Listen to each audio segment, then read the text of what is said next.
லாபபாவத்தில் 11ஆம் பாவம் மூத்த சகோதர லாபபாவங்கள். ஒரு தொழில் மனிதனுக்கு வந்து செய்யும்போது அந்த தொழில் தருகின்ற லாபங்களை எடுத்து காட்டுகின்ற பாவம் 11வது பாவம். அந்த பாவத்தில் கேது வந்து மிகுந்த யோகத்தை, மிகுந்த செல்வந்தர்கள், மிகுந்த ஒரு கோட்டீஸ்வரன் ஆகக்கூடிய அமைப்புகள் என்பது 11 இருக்கின்ற கேது தரக்கூடியதாக அமையும். ஏன்னா 3, 6, 11 இப்போவுமே கேத்துக்கு வந்து ஸ்டாண்டர்ட் பொசிஷன்ஸ் ராகு கேத்துக்கு. அந்த ஒரு இடத்துல அவங்க இருக்கும்போது மிகுந்த யோகங்கள் நிச்சயமாக அளித்து தருவார்கள்.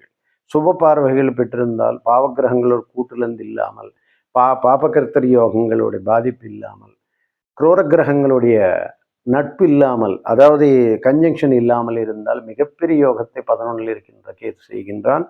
அது மட்டும் இல்லாமல் வெளிநாடுகள் செய்து பல தொழில்கள் செய்து பட்டணத்தார் போல உலகம் என்றென்றும் தன்னுடைய தொழில்களை செய்து மிகப்பெரிய செல்வமலை அடைந்து ஞானத்தை அந்த செலவுகள் அந்த ஒரு செல்வத்தை வந்து செலவு செய்யக்கூடிய நிலை என்பதை 11 இருக்கின்ற குருநாதர் தருகின்றார். ஆக கேத்து தருகின்றான். ஆக 11 இருக்கின்ற கேத்து என்பது மிகுந்த யோகத்தை தரக்கூடியதாக அமைந்து